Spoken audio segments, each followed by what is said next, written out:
നമസ്കാരം. എൻ്റെ നാട് ഗ്രാമവാർത്തകളിലേക്ക് സ്വാഗതം. വാർത്തകൾ വായിക്കുന്നത് ഹിബ ബഷീർ.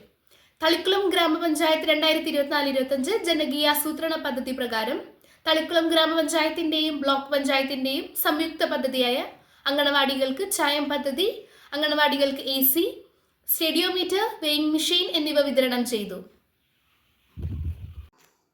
തളിക്കുളം പഞ്ചായത്ത് 59-ാം നമ്പർ ബാല്യ അങ്കണവാടിയിൽ വെച്ച് നടന്ന ചടങ്ങ് Thalikkulam block panchayat president KC Prasad ഉദ്ഘാടനം ചെയ്തു. തളിക്കുളം ഗ്രാമപഞ്ചായത്ത് പ്രസിഡന്റ് PI സജിത ചടങ്ങിൽ അധ്യക്ഷത വഹിച്ചു. അങ്കണവാടികളിൽ കുട്ടികൾക്ക് ആവശ്യമായ അടിസ്ഥാന സൗകര്യങ്ങൾ വർദ്ധിപ്പിക്കുന്നതിന്റെ ഭാഗമായാണ് പദ്ധതികൾ നടപ്പിലാക്കിയത്.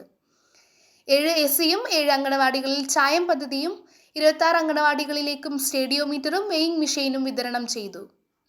8,44,226 പഞ്ചായത്ത് വിഹിതവും 5,25,000 രൂപയും അടക്കം 13,65,226 രൂപയാണ് പദ്ധതി വിഹിതം. തളിക്കുളം ഗ്രാമപഞ്ചായത്ത് ആരോഗ്യ വിദ്യാഭ്യാസ standing committee chairman MK Babu, ക്ഷേമകാര്യ standing committee chairperson Bushara Abdul Nasar, ward മെമ്പർമാരായ സന്ധ്യ മനോഹരൻ, സുമന ജോഷി എന്നിവർ ആശംസകൾ അർപ്പിച്ചു സംസാരിച്ചു. ICDS സൂപ്പർവൈസർ സിനി KS പദ്ധതി വിശദീകരണം നടത്തി. അങ്കണവാടി അധ്യാപകർ, ആശാവർക്കർ, കുടുംബശ്രീ പ്രവർത്തകർ, വാർഡ് വികസന സമിതി അംഗങ്ങൾ, പ്രദേശവാസികളും ചടങ്ങിൽ പങ്കെടുത്തു.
കാരണം ഞാനും ഒരു 12 കൊല്ലം പ്രവാസിയായിരുന്നു. വിവിധങ്ങളായിട്ടുള്ള സ്ഥലങ്ങളിൽ ജോലി ചെയ്തുള്ള ഒരു വ്യക്തിയാണ്.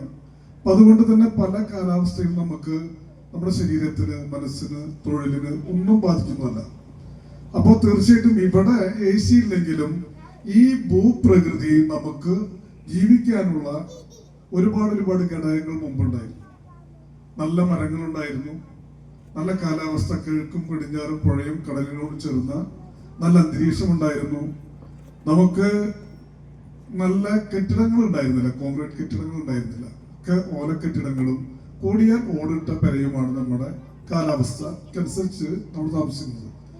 പക്ഷെ ഗൾഫിലെ ഒഴുക്ക് കൂടിയപ്പോൾ നമുക്ക് സാമ്പത്തികമായിട്ട് ഒരുപാട് സാമ്പത്തിക ശേഷി വന്നു. ഓലപ്പുരയോട് വിട പറഞ്ഞു, ഓടിട്ട പെരയോട് വിട പറഞ്ഞ് കെട്ടിടങ്ങളിലേക്ക്, വിവിധങ്ങളായിട്ടുള്ള കെട്ടിടങ്ങളിലേക്ക്, ആദ്യം ഒറ്റ നിലയാണെങ്കിൽ ഇപ്പോ നമുക്ക് 2-3 നിലയിലേക്ക് നമുക്ക് മാറാനുള്ള സൗകര്യങ്ങളുണ്ട്. നമ്മുടെ ജീവിത സാഹചര്യം മാറി അല്ലെ.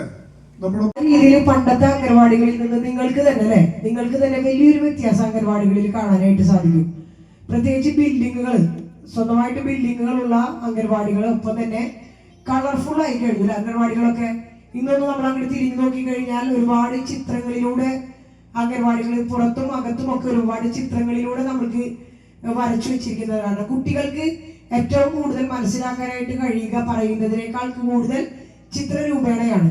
അതുകൊണ്ടാണ് നമ്മൾ അംഗൻവാടികളിൽ പ്രധാനമായിട്ടും കുട്ടികൾക്ക് ഐഡന്റിഫൈ ചെയ്യുന്നതിന് വ്യത്യസ്തങ്ങളായിട്ടുള്ള മൃഗങ്ങളുടെയും മറ്റുമായിട്ടുള്ള ചിത്രങ്ങൾ വരച്ചു വെക്കുന്നത്. മരങ്ങളും ഫ്രൂട്ട്സും ഒക്കെ നിങ്ങൾക്ക് അതിനുള്ളിൽ കാണാം.